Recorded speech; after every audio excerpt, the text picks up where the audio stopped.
All right. Hi, everyone. Thank you so much for the introduction and to Lexi, Gwen, and Apex Art for the invitation to talk today. I'm really looking forward to being in conversation with Rachel and using this exhibition as a jumping off point to think more about wellness. So I'm going to share a little bit of my research about the visual culture of health in the US at the turn of the 20th century, and to think about what the legacies of some of this earlier visual material is today. So I put quite provocatively on the screen here a comparison between a cover illustration for a magazine entitled Good Health that was published in 1904 by John Harvey Kellogg, and the cover of a book published by Gwyneth Paltrow in 2016 entitled Goop Clean Beauty, which delineates some of her ideas about wellness that she's made famous through her company, Goop. My goal is not to try to trace a direct lineage between these two images. I certainly don't think Paltrow or her editors are familiar with Kellogg's magazine, but to explore the visual and ideological origins of today's stereotypical personification of wellness in the form of a white woman. I asked the question, what are the visual models that emerged with wellness movements in the 19th century, which endure today in media representations, as well as do real work in impacting biases around health and wellness? To begin, I'd like to move to another icon of our generation. In 1979, a young Dan Rather introduced a segment on 60 Minutes with an opening line that likely strikes us as absurd today. Perched in front of the recognizable CBS set, he mused, quote, "Wellness, there's a word you don't hear every day." There's a word you don't hear every day. It means exactly what you might think it means, the opposite of illness.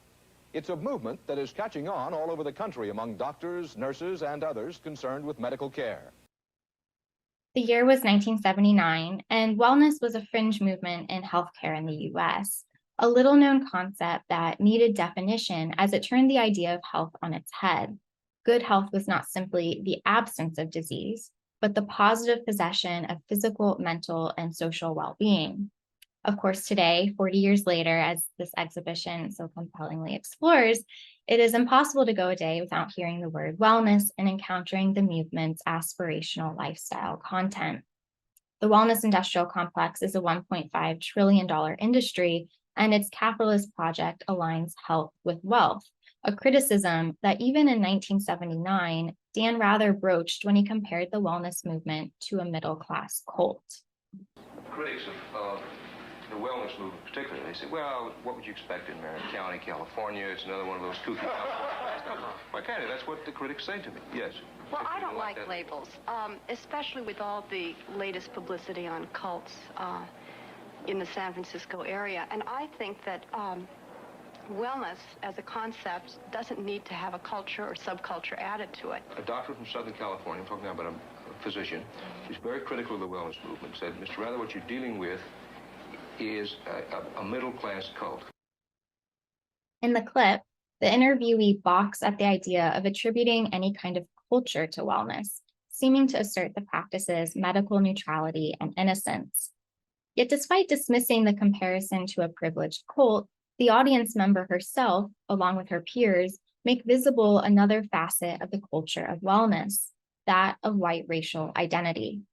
Wellness and whiteness, as media have increasingly exposed over the last decade, are mutually constitutive. Wellness is defined by the values of its predominantly white practitioners, and in turn, the value of whiteness is upheld by the movement's claims to superior health. While 60 Minutes made the term wellness mainstream in 1979, its philosophy of natural health and proactive self-care emerged 100 years prior in the rhetoric and practices of health resorts at the end of the 19th century. These resorts and sanitaria, some pictured here on the cover of Harper's Magazine, touted the elixir of their therapeutic locations, from healing water at hot springs to ozone-rich air and high-altitude mountains. In lieu of using the word wellness, though, as we saw with Dan Rather, These institutions use the phrase, quote, health and pleasure to describe therapeutic practices that merged leisure, recreation, and medicine.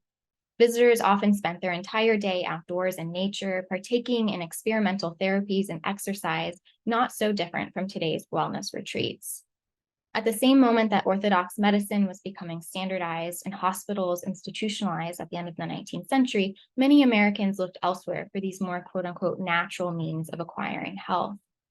And indeed, during the Jim Crow era, these resorts were highly segregated, white-only spaces, restricting access to white Americans who could afford to travel for the prospect of better health. But as I'm going to discuss today, wellness became a project of white racial formation, not only through the overt segregation of physical spaces, but through the more covert medium of visual culture. The visual medium helped shape the exclusive and homogeneous white middle-class identity of wellness that endures today. To return to Dan Rather in 60 Minutes, there was no quote-unquote adding a subculture to wellness in 1979. It already existed a century prior. I'd like to begin about 70 blocks uptown from where this exhibition is currently installed, at the foot of Bethesda Fountain in New York's Central Park. There, perched high above the usual throngs of tourists, joggers, and the occasional marriage proposal, an 8-foot bronze angel alights atop the fountain. With wind billowing her skirts, the figure strides vigorously forward, extending her left toe toward the water that streams beneath her. With a sprig of lily held in her left hand, the angel gazes downward, her full attention directed toward the pooling water at her feet. Angel of the Waters, designed by Emma Stebbins, was unveiled to a gaggle of journalists and curious onlookers on a crisp morning in May 1873. The sculpture would become the first public art commission by a woman in New York, and the only sculptural project included in Frederick Olmsted's original plan for Central Park.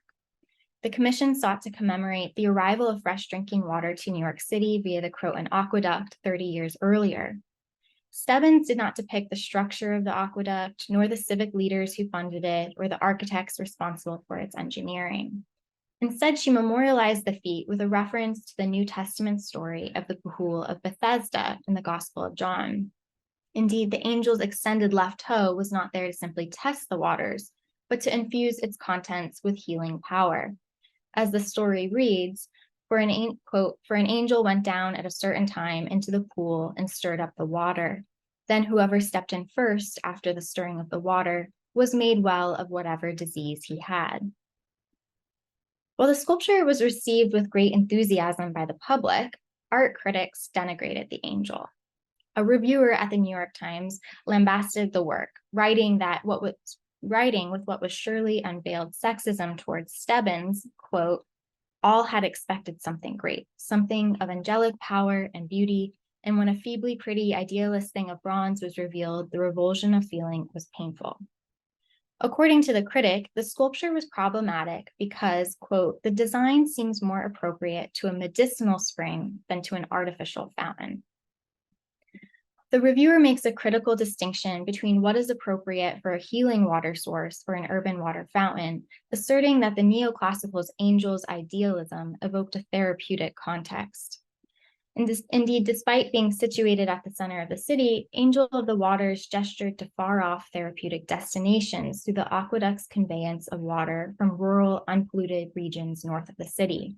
The sculpture stood as an urban counterpoint to a network of not only freshwater sources, but rich mineral springs to which urban residents flocked upstate in search of the water cure.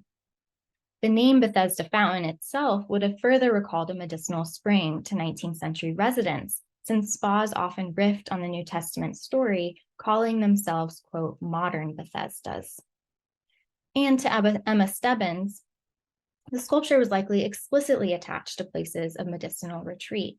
Stebbins modeled the face of the angel on that of her partner, stage actor Charlotte Cushman, who suffered from breast cancer during the period in which Stebbins was working on the commission. As recounted in Cushman's journals, Stebbins traveled extensively with her in the 1860s and 70s to take the waters at spas in Newport, Germany, and England. While often interpreted in relation to hygiene, purity, and temperance because of its fresh water, the sculpture's association with health movements has until now been obscured. Through the delicate point of her left toe, Angel of the Waters gestured to nature's healing properties, offering New Yorkers a material embodiment of 19th century wellness culture. In using the neoclassical angel to embody the values of therapeutic water, Stebbins attached health to an implicitly white body. Indeed, the sculpture was not fashioned of marble, a material that was often deployed in service of discourses of whiteness and purity in the 19th century, but its classicizing form engaged discourses of racial identity. In the second half of the 19th century, art, literature, and most insidiously science used the visual culture of antiquity to assert that white Europeans were biologically superior to other races, justifying white supremacy and perpetuating racial hierarchies. A decade before Stebbins first began designing her sculpture, American scientists Josiah Nott and George Glidden published the now discredited pseudoscientific theory of polygenism, which argued that different races have different origins and ancestors. Nott and Glidden relied heavily on the visual culture of antiquity to make their racist claims, most infamously through an illustration of cranial measurements of supposedly different races. The illustration charts a racial hierarchy through physical characteristics, representing the white European at the top not with an illustration of a human, but with an engraving of the head of Apollo Belvedere, an ancient sculpture considered to be the ideal representation of male form. The illustration rationalizes and legitimizes white racial superiority through classical sculpture. Stebbins' sculpture, as an idealized classical figure, would have been implicated by and understood through this lens of racialized antiquity at the end of the century. Therapeutic practices like taking the waters were especially attuned to antiquity, since the burgeoning of the industry stemmed out of archaeological discoveries of Roman baths in Western Europe. While her narrative inspiration is biblical, Angel of the Waters draws on classical tropes to establish a model of the white female figure as a savior of wellness. Although the sculpture hovers alone at the center of Bethesda Terrace, the image of the water angel reverberated across the 19th century, operating within a larger lineage of white water maidens who pervade a homogenized picture of health. In my research on mass visual culture, I often think about larger networks or ecologies of images that work together. While individually innocuous and seemingly unrelated to each other, these images and objects would have been viewed in relation to one another, refracting on each other and accumulating in meaning. The Bethesda Angel operated within an increasingly busy visual field of classical female water figures at the turn of the century that attached a picture of health to white women.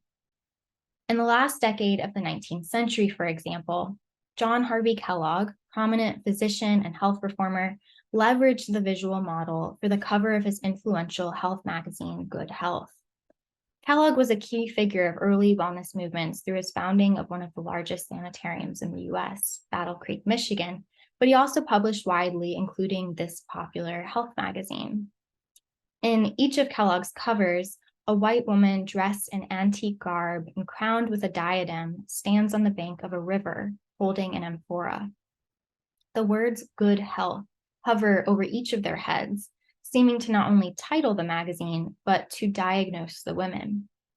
As the women gesture to the magazine's table of contents, positioned as a stone tabula at the center of the landscape, they appear to purvey health to readers through the titles of the articles: baths that can be given at home, breakfast breads, home care for fever. Like the Angel of the Waters, who bestows health with the dip of her toe in the water, these statuesque women offer the wisdom of health. The seriality of the cover illustrations, each month a slightly different variation of the water goddess, reinforces the classical white body as the epitome of health. The magazine's table of contents make explicit, however, the white supremacy that their antique style only gestured to. Articles such as, quote, "health ideas at the world's end," or "the inadequacy of public hygiene as a means of preventing national decay," directly invoke the period's racist fears of national degeneration. Indeed, Kellogg was a proponent of the eugenics movement, a pseudoscientific campaign that sought to improve the genetic quality of the human race through selective breeding. The magazine, aided visually by the idealized water maidens, helped disseminate Kellogg's racist ideologies. Kellogg would ultimately cement the association between antiquity, health, and white racial superiority through his work founding the Race Betterment Foundation, an organization that advocated for eugenics. As photographs of their booth at the 1915 Panama Pacific International Exposition reveal, Kellogg used photo reproductions as well as actual casts of classical sculpture to visualize desirable physical traits found in Anglo-Europeans.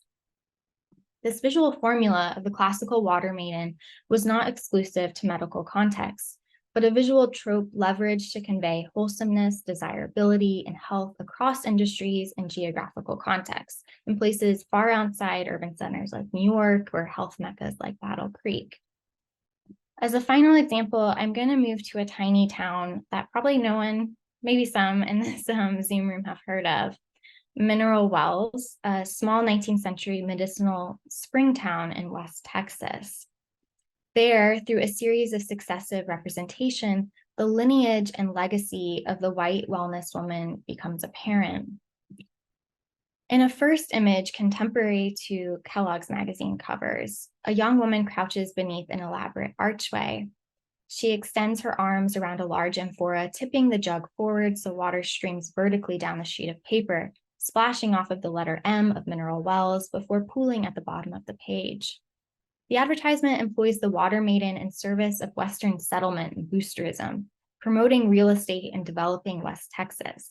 Her classical figure seems to project not just her own health and wholesomeness, but that of the spring town, the region, and even the real estate transaction. In a second advertisement for the same town, a railroad company marshals a similar classical female figure, this time installing her on a pedestal as if a trophy and crowning her with a headpiece in the shape of a medicine bottle that reads health and pleasure.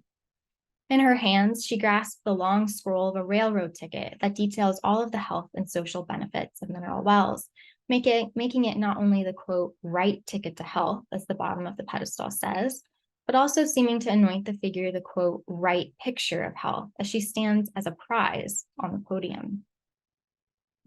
Finally, in the same town 4 decades later, in a testament to the lasting association of the white water maiden with health, the winner of the 1940 annual Health and Beauty Festival of Mineral Wells perches on a gilded throne. The antique diadem and Greco-Roman robes of earlier advertisements replaced with a veritable pageant crown and a gauzy white ball gown. The photograph reveals the classical water goddess made real in flesh, cast in the image and ideals of the earlier figures. By 1940, the white pageant queen not only embodies health at the festival, but beauty itself. And it's very interesting, some of the first beauty pageants in the US in the 19th century happened in the context of health festivals, creating this slippery correspondence between health and beauty.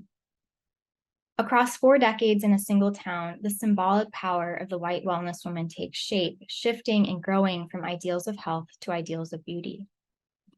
The use of the classical female figure, whether in sculpture, magazine illustration, or advertisements, ultimately naturalized the white woman as both the custodian and recipient of wellness's benefits. The repeated visual conflation of white racial identity with health over time and space does real work to uphold the image and value of whiteness as inherently healthy. Gwyneth Paltrow, standing statuesquely on the edge of the water in a white muumuu, reminiscent of classical drapery, presents a familiar vision of health. Through the cumulative power of a century of visual culture, we have become conditioned to see her role as a 21st century health savior or angel as natural. While the language has changed, clean replaces the word good or natural, beauty replaces health, and while goop presents a whole new vocabulary, the racialized legacies of early 19th century wellness movements remain present. I'd like to close by showing just one example of how these historical associations of health with whiteness continues to inform images in society today. DALL-E is a machine learning model released to the public last year that generates digital images from text descriptions. They are AI images, or what is known as synthetic media. DALL-E is essentially using deep machine learning that has taught it to correlate descriptive text with images in order to generate an entirely new set of images that meet these described conditions. It is trained from millions of images on the internet and their associated captions, learning how a given text relates to an image. So I decided to see what image DALL-E would fabricate in response to text about health and spas in light of my talk about water maidens today. How would it picture what quote unquote healthy people look like? I'm just going to rewind a little bit. Okay, as you can see, I type in a descriptive phrase, writing, quote, healthy people in bathrobes at a water spa, just based on our talk today. So starting to think, and unlike stock photography catalogs, DALL-E is generating a brand new image that doesn't exist. Trained from millions of pre-existing images on the internet, it ultimately generates 4 AI images of people at spas who present as white. Despite my neutral phrase, quote unquote, healthy people, DALL-E has linked textual semantics to visual semantics from machine learning, inferring details like race that were absent in my original prompt. The racially biased visual output of AI is just one modern example of the consequences of the racialization of health through images during the 19th century. Looking critically at the visual origins of wellness, including the Angel of Bethesda, reveals the ways in which biased conceptions of health are built and continue to be perpetuated in new forms, from Goop to AI. Thank you.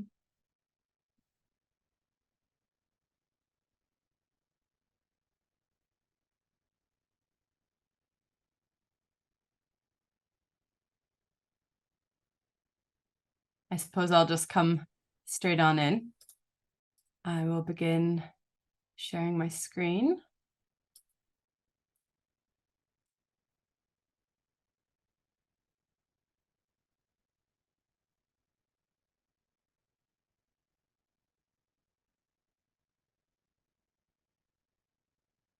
I'm no longer seeing the share screen option. I don't know if maybe I've been removed as one of the hosts or co-hosts.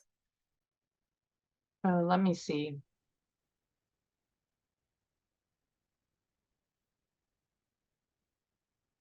Oh, here we go. Great, it's back.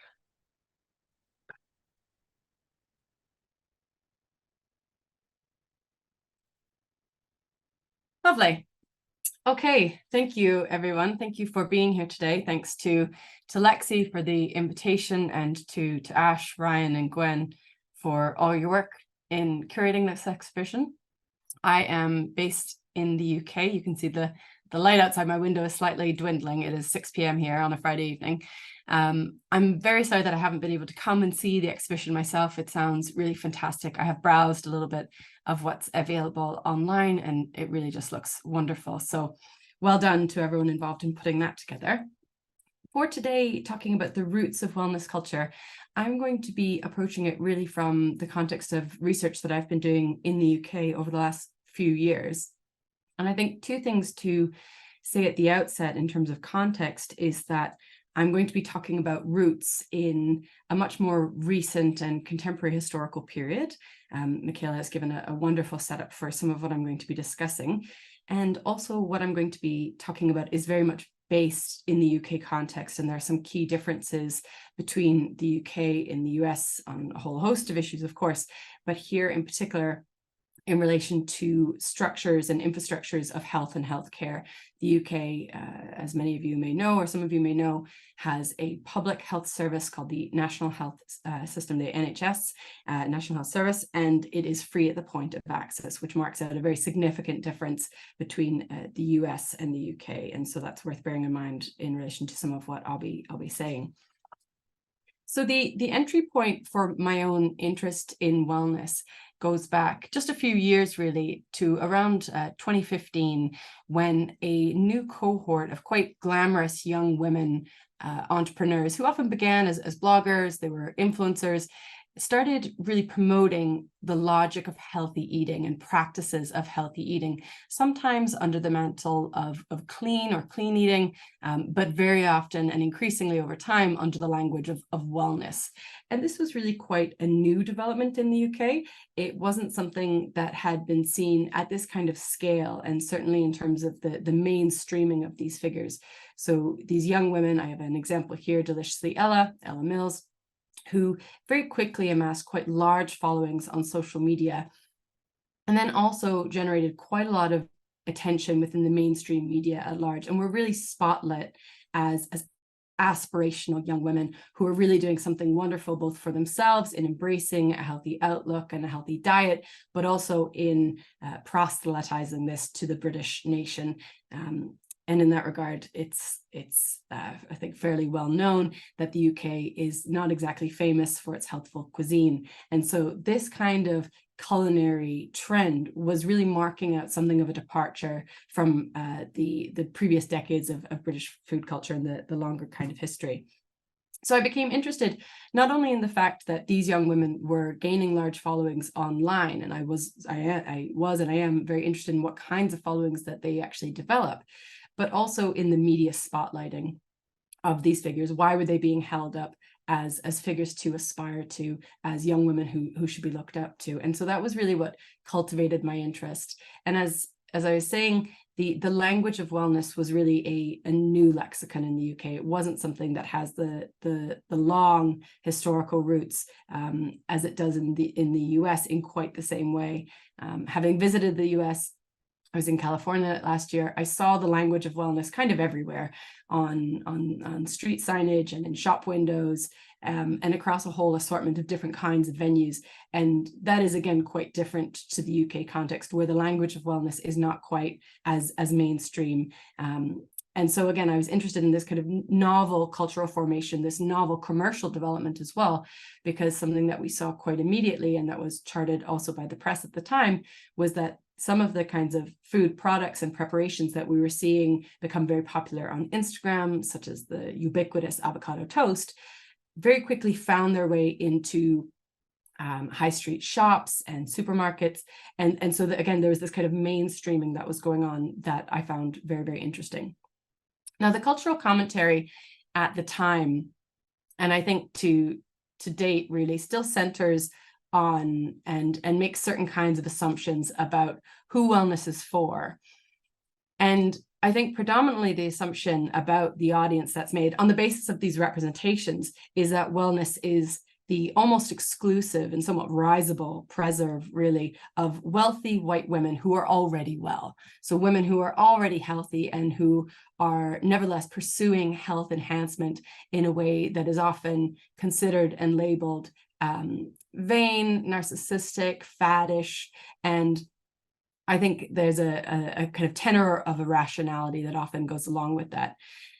At the same time, and in relation to that kind of tenor of irrationality, there is a construction of wellness as something that is dangerous in some way. And we saw this in the clip that Michaela showed at the beginning in relation to the language of a cult. But that's a language that we still see today in a lot of the reporting around wellness, the idea that it's an obsession or it's a cult.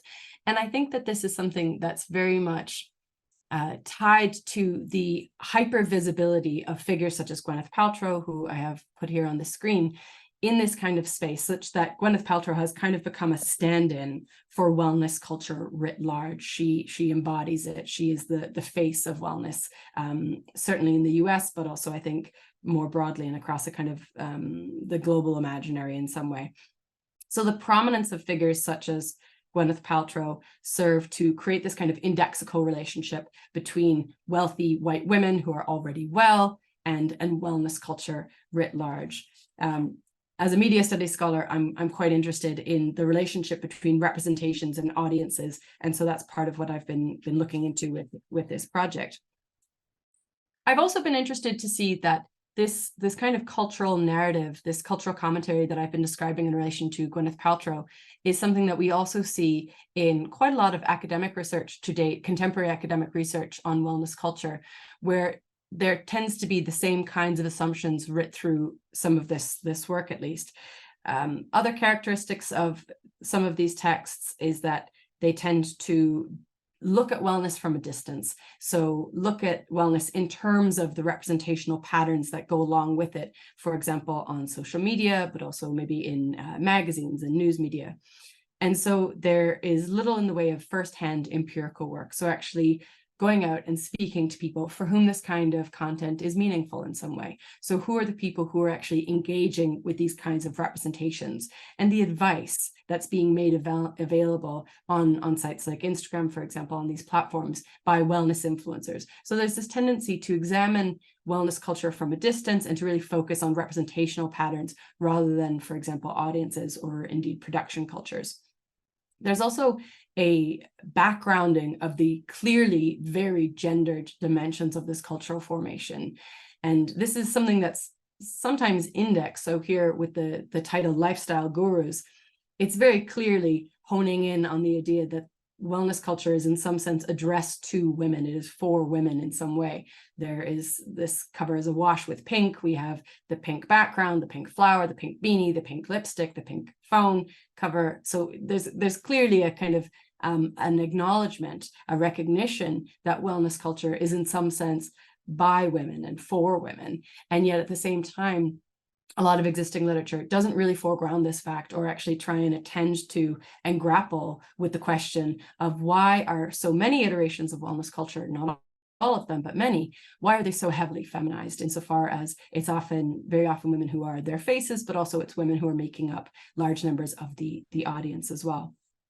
And again, I think in these texts, there's this framing of wellness as both trivial, it's somehow risible and laughable, and at the same time dangerous, something to be concerned about, particularly in relation to questions of misinformation and disinformation. So this is some of the context for how it is that I began doing my own research within this space. So over the last few years, I have been in receipt of a Wellcome Trust Fellowship, which has allowed me to do research exploring the advent of wellness in the UK as a new kind of cultural formation. And I use the language of formation quite deliberately to push against and to replace and move attention away from the idea of a fad, the kind of the faddishness that's ascribed to wellness culture, and looking at it as a cultural formation. And I'm specifically engaged with a certain kind of set of literature in this regard. The language of formation allows us to think about the fact that there are potentially myriad actors who might become involved in this space, and we can't know who those actors are in advance or a priori. So I'm approaching wellness as a kind of a cultural formation, a new, I would say, movement market. It has both of those dimensions playing out simultaneously in the UK. In doing so, I'm trying to situate it within a broader conjuncture, by which I mean I want to examine how this particular movement market takes shape in a broader social, cultural, economic, and political context. So what are the wider conditions in contemporary Britain, in the UK right now, that make wellness something available at all as a cultural entity, cultural formation, but make it appealing? Why is the promise of wellness appealing? And that's why I've gone with that title, The Promise of Wellness.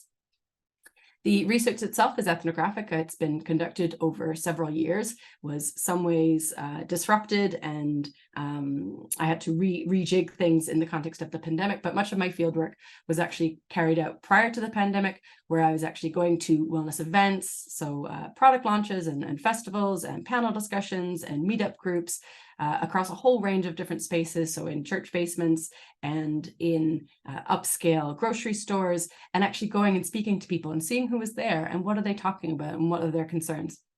So it's an ethnographic project that involved actually going to events and doing participant observation, meeting people, speaking to them, doing interviews, and also involved a great deal of media analysis as well, because I think that the kind of the glamorous trappings of wellness, the thing that part of what makes it so appealing is how it's packaged, particularly on social media and specifically Instagram in my context.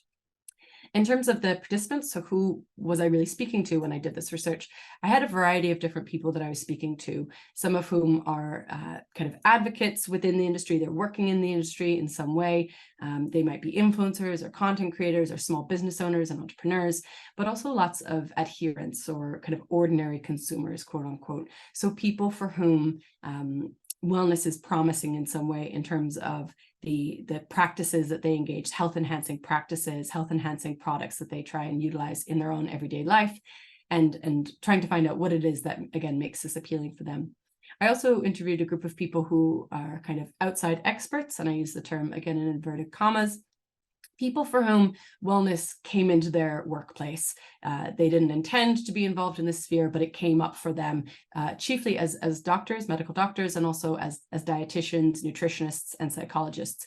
These were different people for whom wellness was entering into the clinic and became something that they needed to understand better and have a viewpoint on and be able to talk to patients and their clients about in different ways. So for the interview participants, among the first two categories, as it were, the people who are actually working within the wellness industry, but then also more kind of ordinary consumers and adherents. These are mostly young women that I'm speaking to, women in their 20s and 30s. That's within a very, very wide age range, though ultimately I spoke to women from 18 to into their 70s. So it's quite a wide range of people that I was speaking to, a wide range of women. And it was self-identifying women. I didn't put any kind of prescription in that regard. The cohort was predominantly, but not exclusively, white. So about 1/4 of my participants were women of color. That is around about what you would expect of the general UK population. So in that sense, it was not very kind of far off what you would imagine that you would see demographically. And I think an important point to underline here is that just because the most prominent exemplars of wellness, those who are most visible as influencers and entrepreneurs and so forth, are white, and they absolutely are, including in the UK context, that doesn't mean that the audience for wellness, people for whom it becomes meaningful in some way, this advice, this content becomes meaningful, are necessarily white.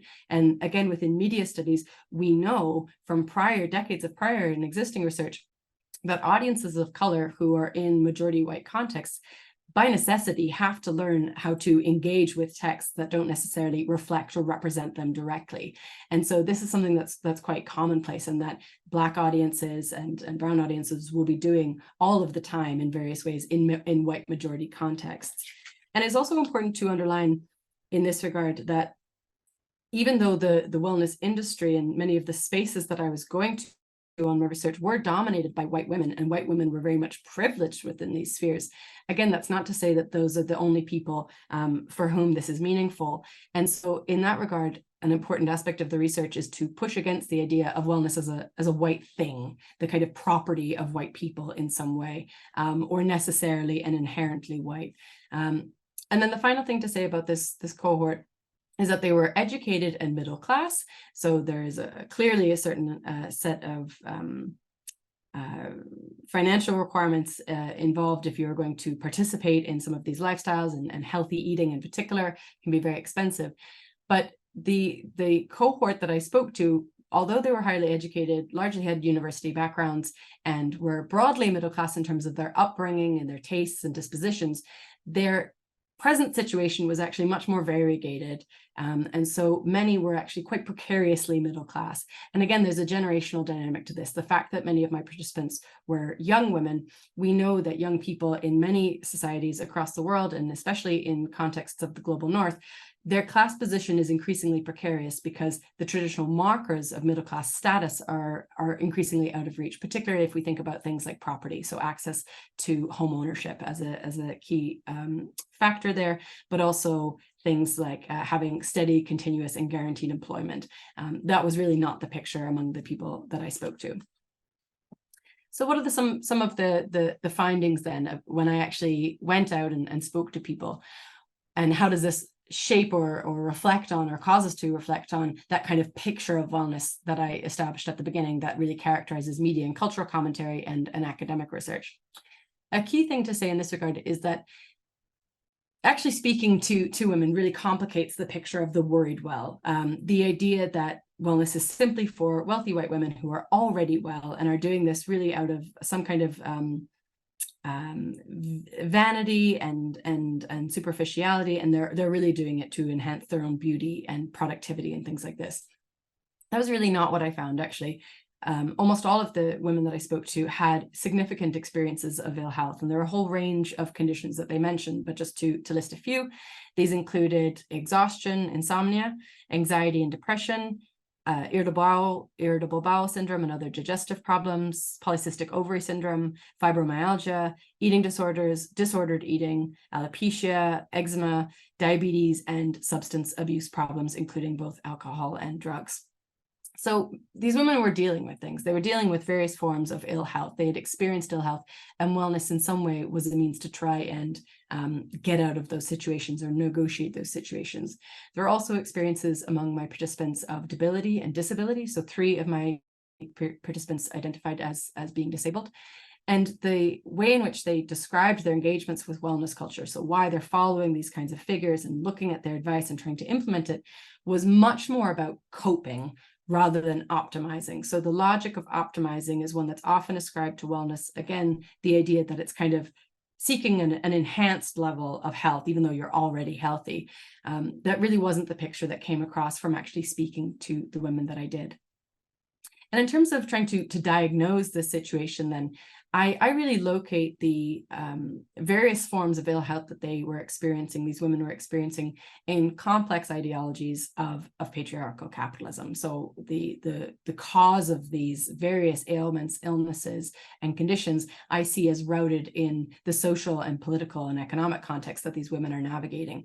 And some key themes in this regard were widespread discussion of overwork, having to work all hours, never really being able to switch off, experiencing burnout, for example, also kind of soulless work or work that had no meaning, work that was in some way against their principles, but that was how they made ends meet. And so work was a big factor here. And I use the cover image from Leslie Doyle's wonderful work, What Makes Women Sick, because this was also something that she examined in her book when she asked that question about, if women get ill, what is it that's causing that? And she has a chapter dedicated to work that makes some parallel arguments. Also arguments found in her book that were repeated in my study, sexism and other inequalities. So facing sexism, grappling with that, the way in which it would wear women down in a whole variety of spaces, from their education to the workplace to discussions with family members, just everyday activities. These were things that variously drained women of energy and caused various kinds of problems for them. And then some other factors that we could consider, and this is in a more kind of psychoanalytic register, but notions of illegible rage. That's a phrase that I take from the work of cultural studies scholar Angela McRobbie, who looks at it in particular in relation to substance abuse issues and eating disorders, and how they can be understood as anger turned inwards, or anger that cannot be expressed in the contemporary context. And so women and girls are often put in a position of having to kind of direct that inwards and direct that at themselves rather than express their rage outwards. So again, there's a connection there between the kinds of sexism and other inequalities of racism and classism that women were dealing with, and the ways in which those sometimes were expressed in sublimated forms. Okay, so I just want to briefly say that the women I was speaking to were also not opposed to biomedicine or conventional medicine or Western medicine. They very often actually had experiences of going to their GP, of trying to deal with doctors and feeling like they weren't really being listened to in a whole variety of ways, often doctors being ignorant about their conditions or not giving them very much time. They also had problems of actually accessing medical care at all. In the UK, in part because of what's known as the postcode lottery, whereby even though there is an assumption of universal access, access is actually very different depending on which geographic space of the country that you're in, and including down to which particular street that you might be in, whether or not you can access this kind of specialist service or not. So often problems of access. And there's some really, really interesting parallels here with what's been known as the gender puzzle in complementary and alternative medicine, and the fact that women use complementary and alternative medicine in far greater numbers in Western contexts than do men. And that's often been attributed to some of these same issues. So not feeling like you're not being listened to by doctors, feeling like you're not getting the care you need, the time and attention that you need, and so seeking other forms of health support. And so in this regard, it is hardly surprising that many women turned to Instagram, in fact, as one of the key pathways or sources of information for trying to heal themselves or grapple with various kinds of health conditions. And again, there are a number of factors as to why this is the case. There's the accessibility of the app, the fact that it's for many people on your phone, it's something that you're carrying around with you on a day-to-day basis. You can very easily flick in for a few moments in between other things that you're doing and maybe follow up with some recipe tips or nutritional advice in some way. And also about the ways in which the people who are on these sites, the influencers themselves, craft their personas as being quite relatable. They've also experienced health problems. They've healed themselves in some way, often through the lexicon of food is medicine, which I've seen is included in one of the collages featured in the exhibition. So this idea that they have a relatable experience and they've been on the journey ahead of you, and maybe you could follow in their footsteps. And then again, the intimacy that these people often cultivate with their audiences in quite deliberate ways through, for example, always responding to messages and being quite active in terms of user engagement. So how am I thinking about this, and why did I signal the context of the NHS right at the beginning? Well, one of the things that's really concerning for me is about how the rise of wellness in the UK context coincides both temporally and ideologically with the decline of welfare. So the decline of welfare is something that's been ongoing for the past 4 decades with the rise of Thatcherism and the kind of neoliberal policy making that she is well known for in the context of her argument that there's no such thing as society. And how there's a kind of a temporal and ideological coincidence between these things, particularly given that since 2008 in the financial crash, the UK has been really marked by austerity measures. And we're now in the zone of what some scholars have called zombie austerity, whereby most politicians say that they are not really for austerity. They recognize that it has problems, this kind of rolling back of the state and cutting of welfare provision. They recognize that there are problems with it, and yet that's where we are. And even though they may be saying that they no longer support it in terms of actual policy practice, that's very much what continues in the UK to date. And also another aspect of this, and this is also something that I've been thinking about in relation to Angela McRobbie's work on the politics of resilience, which is a really, really fabulous book, is how engagement with wellness culture itself seemed to cultivate a kind of an anti-welfare sentiment. And there are various strands to this, but one of which was the idea, because many women did experience some kind of health improvement by following wellness advice. They did see their conditions and symptoms improve in some way. And so from this, they came to the understanding, or it furthered their understanding, of health as something that is in the individual's control. If you just work at it, you can be in charge of your health, you can improve your health. And so this was something that in and of itself kind of undermines a commitment to an acceptance of health as a public good, something that is social and collectively shared. Also framing such as, I love the National Health Service, but there's a problem with it. There are various problems with it. It's beset by all sorts of problems that I don't think can be solved, or cannot be solved by public institutions. They can only be solved by private actors. That was another common logic. So the idea that the best place really for change to be made would be if the private sector had more to do with the National Health Service, including the kinds of influencers who these women were following and who they looked up to and admired for having helped them in their own health experiences. Final slide, just to, again, reiterate the context of this and why I think it's so crucial. So I have a couple of images of here, which are intended to highlight how the first image up here on what is my upper left-hand corner, where you see the nurses around the beds. This was something that is an image that's taken from the opening Olympic ceremony, the opening of the Olympic ceremony here in London in 2012. And it demonstrates how the UK functions as what some have described as the closest thing that the UK has to a national religion. It is a site of intense sentiment. It is beloved by the public. Poll after poll after poll demonstrates this. People love and care for and want to protect the NHS. And yet, if you look at the image just below that, where we see Jeremy Corbyn, this is back in 2019, demonstrating how, and he's holding up a document that's been almost entirely redacted here, that demonstrates that the UK National Health Service is increasingly being put up for sale, essentially, mostly, in fact, to American companies who have said in a post-Brexit trade deal that they want greater access to the NHS. They want a greater portion of that, and they want to have entry into that nominally public system. So we see this kind of creeping privatization that I think the rise of wellness is kind of part of in some sense.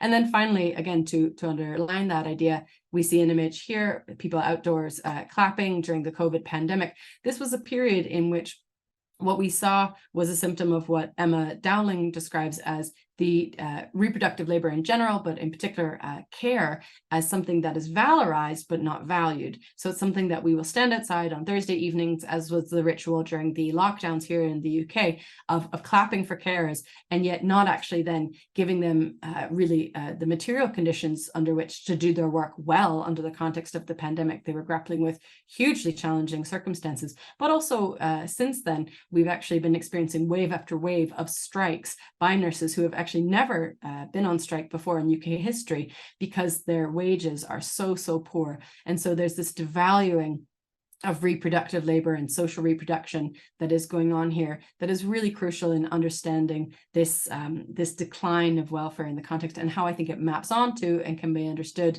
as being in some way precipitated further, certainly at the popular level, by the rise of wellness. Thank you very much for your time and attention today, and I look forward to any questions, any comments you might have.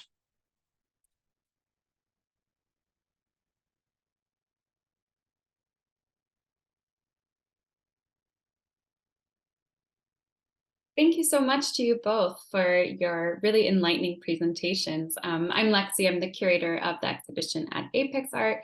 And I want to start just by encouraging anybody who's been watching to please feel free to pop a question into the chat, or you can raise your hand and share your question with either of the speakers. I wanted to start with a few questions that I've written down while listening to your talks. One thing that I've been thinking about and hearing a lot about from people who've seen the shows, is this idea that the show is kind of directed at them. You know, they feel like, oh, I'm very guilty of consuming this type of these type of products or treatments or discourse, and they feel like it's very a mirror into their habits, which actually was for me the starting point of the show, was reflecting on my own susceptibility to to wanting to believe in new trends that these things would be helpful, and to wondering why actually I felt like I was such an easy target for a lot of these different products and platforms. And so I was wondering if you could talk a little bit about, what it is about wellness that's so appealing, even sometimes against our better judgment. Like, what is it that makes us want to consume wellness, even when we know that it might be snake oil? And I think this seems to be particularly popular for younger generations, for millennials and for Gen Z. The interest in wellness, I mean, in comparing it to my parents' generation, seems to be very different. We seem to be, I feel that we're much more hyper focused on things like skincare and what we eat and things like that. So I was wondering if you could talk about a little bit about that, what it is that's so appealing against our better judgment, perhaps, and why perhaps the younger generations are so susceptible or so engaged. I mean, I'm certainly happy to speak to that, but Michaela, would you like to say something? I think you're much better equipped, yes, to answer this question, but I will just say, what was the appeal of wellness in the 19th century? Because it's true, many people, looked at these resorts, these kind of kooky therapeutic treatments as snake oil. Like there was this, kind of current that pushed back against it, yet people still, engaged with these different practices. And I think it's because it was kind of insidiously combined with leisure and recreation, that you couldn't go on vacation to the beach or to the mountains if you didn't make it kind of a moral trip, that you were doing something to better yourself in kind of the era of 19th century reform movements. So that was kind of what was attractive about it. You could take your vacation, but in an socially acceptable way in the 19th century. And so it offers just this fantasy of bettering yourself while also having kind of a family good time. But I'll let Rachel answer for today. No, thank you. So interesting. And I think, Lexi, it's a great question. And it's interesting to hear that so many people are coming into the exhibition and saying, I'm guilty of enjoying these things and I've been an easy target. I would say that, this is a language, these kinds of ways of talking about popular culture are seen within media studies research generation on generation. In the 80s, women had to feel guilty about the fact that they enjoyed romance novels because they're trashy and unintellectual. But actually, research with women who read romance novels at the time demonstrated that there were real material and emotional needs that those romance novels filled, because it gave them a space to be away from the family and be away from all of their domestic responsibilities. They could just open their book and for a brief period not have to do the washing up. It was as simple as that, and also provided various forms of fantasy for how life could be different. So I'm always intrigued by, the ways in which women are very often told and made to feel guilty about the things that give them pleasure. And just like with that research, I would really underline the material realities and the embodied experiences and the emotional needs that women I spoke to were grappling with. They were genuinely getting something from this content, from this advice, from these products, from taking this time, because there were problems in their lives and they were responding to the actual conditions in which they live. And they're not simply vapid and fools who've been duped into things. I mean, there may be aspects of that in relation to some of the more kind of extreme wellness practices, which I would also maybe I should have said don't have as much kind of grip in the UK context. We are I'm not myself British, but I am a Londoner at this point. And the British certainly consider themselves very sensible and anti-woo and so forth. So I think wellness culture in the UK is also a little bit more moderate than maybe some of the aspects that you might see in the US. And then finally, just to say something about why I think it might be younger generations in particular, when there's very little else in life that you can control because you don't know whether or not you're ever going to have a secure job, and you probably will never own your own home, and you may or may not be able to afford the kinds of things that were promised to you from your parents' generation, certainly among the middle classes, the thing that you can control is your body.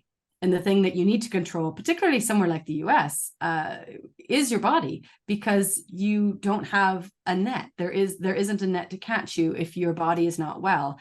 And your body is also your meal ticket. You have to be well enough to be productive enough in your job, to hustle hard enough to get by in the gig economy that has now devoured so many other fields. The kind of contract-based, project-based work that used to be limited to the creative industries, film and television, has now become absolutely mainstreamed and is seen across a whole wide range of sectors.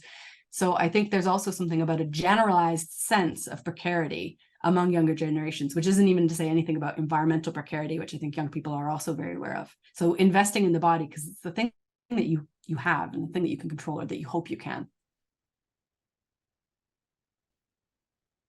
Yeah, I think that makes a lot of sense. And I guess it also raises another question, which is about class and the way that wellness is being used, perhaps, or is a reflection of class distinction. And I hadn't thought of it before in the sense of, like, when you don't have the kind of more traditional markers of class, like owning your own home, having a permanent contract, having, you know, these, what we would think of as being markers of middle or upper middle class lifestyle. Is this in some way a kind of stand-in for that, or has it become a different mode of class distinction? Yeah, I'm curious what you think about that, and Michaela, how you think of that in relation to a much different time period, especially when thinking about precarity of employment and neoliberalism and all the kind of things that have happened since the 19th century. But yeah, if you could both maybe speak a little bit about how class operates in relation to wellness. Absolutely. I mean, I'll just say that I think it absolutely serves, as you're gesturing to, as a kind of boundary making activity. So who is going to take it upon themselves to be well and to make it a priority to look after themselves so that they are also not a burden on any kind of what remains of a welfare system or a benefit system, and who will take responsibility. And the language of responsibility is one that is very much instilled in the middle classes. And so I think there is a way in which the idea of taking responsibility for your own health and working on your own health and being sure that you're going to stay healthy is something that is also a boundary making activity for people who have lesser access to traditional markers of middle class status to say, I am still middle class. Look at how I care for my body. Look at how I do this work. Look at how responsible I am. I'm not a drain.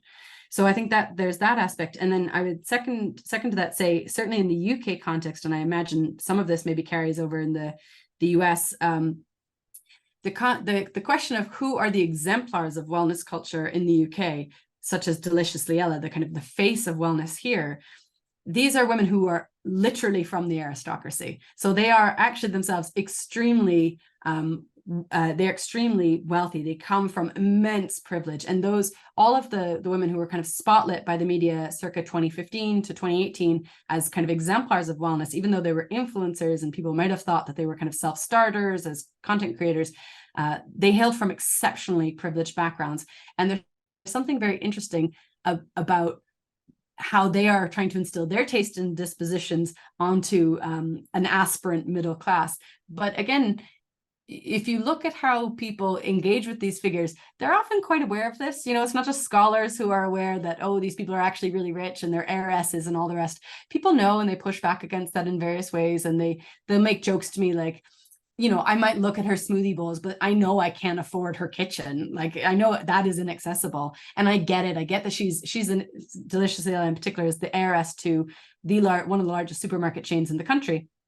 People, for the most part, knew, and they reflected on that. And it didn't necessarily put them off entirely, but they did have an awareness. Again, I don't think people are simply being kind of duped entirely. And the pushback in the commentary is often very interesting. That's so interesting. A lot of, you know, reverberations in the 19th century are kind of like those same ideas, and that, I mean, wellness was based on kind of travel. So it's inherently a class-based activity in the 19th century, that you need to change your location, leave the city, you know, go to a more therapeutic locale.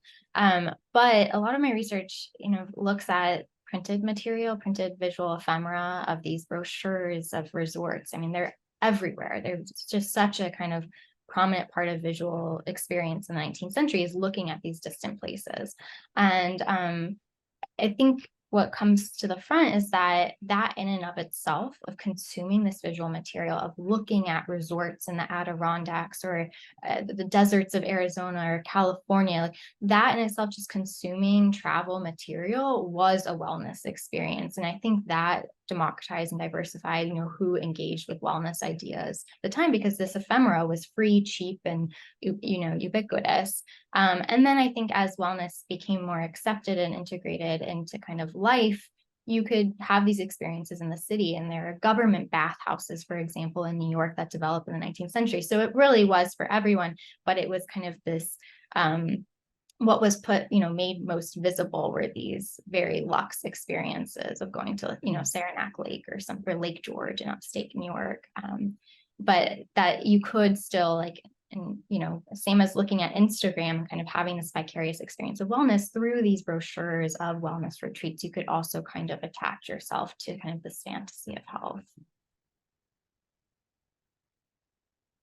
We have a question from one of the audience members who asks, is there a discussion of child exploitation in the wellness industry? I'm thinking of Instagram/TikTok influencers and the teenagers/tweens/kids who are getting sucked into the beauty/skincare industries from a young age.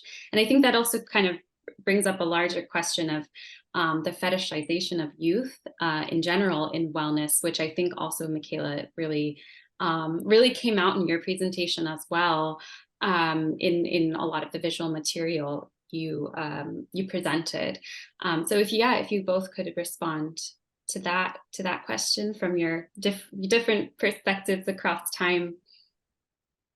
Michaela, I'll let you go first this time. Sure, yeah. Well, definitely. I mean, these images are of this youthful, you know, vigorous form of a woman. But the paradox of wellness in the 19th century and today is that people often who are engaging with wellness or these kind of alternative health practices are not well. I mean, health in a way is a fantasy. It's a fiction. No one is completely healthy. So the people who, you know, had these experiences were looking at images of youthful people, but if you went to these places, it was of people who had disability, who had chronic illness, who were elderly. So there really is this just junction between the visual material and the lived experience of traveling to these places. So I mean, it's exactly like today, and kind of taking yourself from the screen to, you know, the real lived experience. Mm-hmm. Yeah. That's fascinating. That's fascinating. And to gain access, I mean, it's obviously difficult to historically to find out who are the audiences and who are the participants. But that's so interesting to hear that in terms of who actually were congregating in these spaces. As for concerns around young people, I think absolutely. I certainly among health professionals, a lot of concern manifests around young women and their susceptibility to what's been labeled as orthorexia, so a form of disordered eating that's really centered around ideas of purity and cleanliness and healthfulness, but which nevertheless is a form of disordered eating. And so there's been quite a lot of concern around the capacity of wellness imagery on Instagram in particular to provide a route into orthorexia, or sometimes it's even phrased as flatly as to kind of to cause anorexia or orthorexia. And I think there are definitely legitimate concerns to be raised about the kind of content that's shared and the kinds of body images and ideals. But I think it's a little bit too convenient to, I think a couple of things. I think it's too, I think the way in which engagement with media content works is more complicated than this kind of cause and effect. So I see a certain kind of image and I do this thing, or I become this thing. The way in which media operates, it's about the whole culture at large and cultural messages that you receive from other sources and not just media. So even though there are legitimate concerns there, I think we need to be careful about how about not being too literal in our understanding of kind of cause and effect with exposure to imagery on social media. And I also think that an issue with how that discussion is carried out also is that in the era where the kind of target of concern, the object of concern was women's magazines, and how they might feed into unhealthy body image ideals and disordered eating, it was easy to target the editors and to say that this is because of advertising, and the political economy of how a magazine is made is much clearer. We know lots of people are involved, and they're photographers and they're professional models and they're people retouching the photos and editing, and that was all very clear in the magazine era. And now in the platform era, it's too easy to blame the individuals who are posting photos of themselves and whether or not they've edited them and so forth, and not enough focus actually is given, I think, to the platforms themselves, who ultimately are the ones who encourage certain kinds of feminine bodies to be made visible through their algorithmic practices. This we know very clearly. So they encourage certain kinds of content by virtue of what they privilege, what they allow the algorithm to privilege in terms of regimes of visibility. So I think it's important to direct our concerns to the right place. And I think we should be raising many more questions about the platforms themselves. And personally, I think radically curtailing their power and also moving away from private platforms as much as possible to publicly owned platforms. Thank you both so much. I think just to kind of wrap up, I had one last question, which is a bit more broad and open and maybe very, difficult to answer. But I think it's clear from listening to your presentations and also just being consumers of this media and this culture, that there's a lot of problems and a lot of areas of critique in relation to wellness. But I'm also thinking, where are also the areas with potential for radicality, for resistance? Like, what are the aspects of wellness culture that have the potential to push back against some of these problems that have also been brought up in relation to inequality, exploitation, and these type of issues? Is there a radical potential of wellness, and how might we begin to access it? That's a great question. Michaela, do you want to come in? Feel free to jump in first. Sure. Yeah. So based on my research, and again, I'm based in London, and I'm based in the UK, and specifically in London, I would say there are two things, developments that I would point to in terms of thinking about the potential for radicality within the wellness arena. The first is the emergence of small community-based, often led by women and non-binary people of color, collectives of care collectives, groupings that are organizing around care and self-care, but which think of self-care in collective terms and are very much social justice orientated and have social justice as their front and center, and so are deeply informed by and engaged with the work of people like Audre Lorde, for whom self-care is considered a radical act, and so they're very much part of that lineage. So those are actually existing groups in London that still themselves utilize the language of wellness, knowing that it is heavily whitewashed, knowing that it is heavily commercialized. They still utilize that language for a variety of reasons, just again, in terms of thinking about their visibility, but also as a kind of a reclaiming and not allowing that language to be entirely superseded by commercial logics and individualist logics. So that would be the first place that I would look to, and is the more radical of the two I'm going to give. But the second, and I recently wrote a paper about this that's been published in the Sociological Review Journal and is available, as everything I've written is available free via my online profile at LSE, is actually looking at the very interesting and important work that women are doing by developing small wellness businesses. These are small businesses that are very much orientated towards health enhancement and meeting women's needs and meeting needs that are unmet elsewhere, not trying to manufacture needs, but meeting genuine needs for women and their health. And are also often the women that I interview to are leading these kinds of businesses as small business owners and entrepreneurs are deeply sensitive and informed, and they're very conscientious in how they administer their businesses. And I think that we need to be cognizant of and open to the ways in which that they're trying to do good through their businesses, and they are trying to enact that, even if they do so very often in a way that is still very individual. It's centered on the lone entrepreneur rather than opening out as cooperatives and collectives.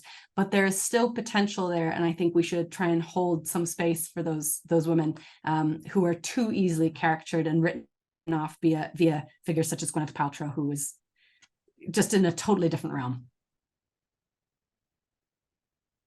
I will stick to the 19th century and leave Rachel to, make comments about today, but a similar thread is just the autonomy and the power that was given to women to make decisions not only for themselves, but their families in the 19th century. So this visual material was oriented towards them, despite it being kind of a family affair where you would go with, your husband, your partner, your children for a summer in the Adirondacks or something. But the material was directed to women as kind of the domestic managers of the home. And there are all these discourses kind of domesticity that are running through this literature.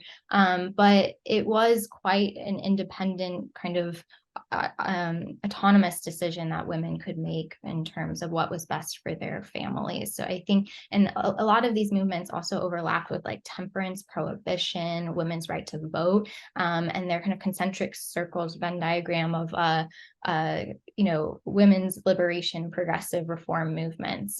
So I do think kind of that was the radicality of looking outside of traditional Orthodox medicine of that period. Mm-hmm. Great. Well, thank you both so much for sharing your research and for speaking with us. I'm really looking forward to seeing how your work develops in the future. I don't know if Gwen, if you want to. Yeah, I'm coming back on. Just a second.